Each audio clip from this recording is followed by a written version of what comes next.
सूचना दिली आहेत अधिकाऱ्यांना, कारण गर्दी काढणं देखील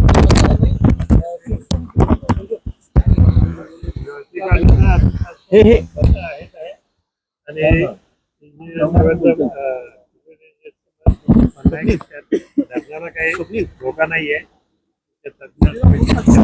रिपोर्ट प्रमाणे, परंतु गळती काढलीच पाहिजे, काही प्रश्न नाही.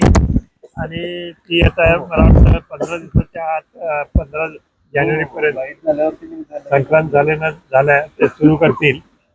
आणि किती वर्ष चालणार म्हणतायत? 2 वर्ष. या की 2 वर्ष हे काम चालणार. आणि 2 वर्षात आज पूर्णपणे 99% बंद करण्याचा त्याचा प्रयत्न राहील. तर गळतीचे झालं माझं, कारण गळतीचं प्रमाण जवळपास 4 ते 5 पट जास्त आहे.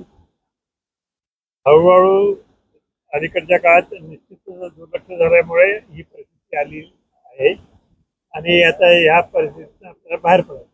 गळतीचं प्रमाण जे आहे ते कमी दाखवलं जाते असं वाटतं, कारण मी काय त्यातला तज्ञ नाहीये, परंतु गळती भरपूर आहे आणि गळती काढली पाहिजे एवढं मला माहित आहे. आपण इथल्या पाण्याची टेस्ट देखील बघितलेली आहे. पाणी एकदम स्वच्छ आणि चांगलं आहे. कोल्हापूरला देखील ते पाणी, कोल्हापूरला हे टेस्ट पाईपलाईन येते, हे चांगली गोष्ट आहे. आणखी महत्वाचा प्रश्न, जरी काम 2 वर्ष चालू असलं तरी या धरणावरती जे शेतकरी अवलंबून आहेत त्यांच्यासाठी नेमकं काय आव्हान असणार आहे? गरजेचं आहे, कारण 20% हा पूर्ण आहे आणि कमी मिळेल अशा पद्धतीची शंका लोकांना आहे.